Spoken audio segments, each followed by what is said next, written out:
5 times last night. How could I relate?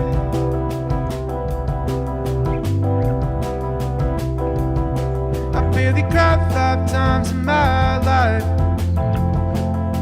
and not since I was 8.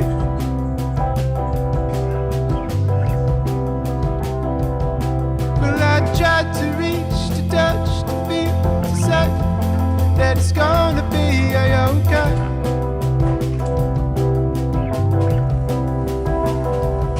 But it's awfully hard to carve some feeling eyes.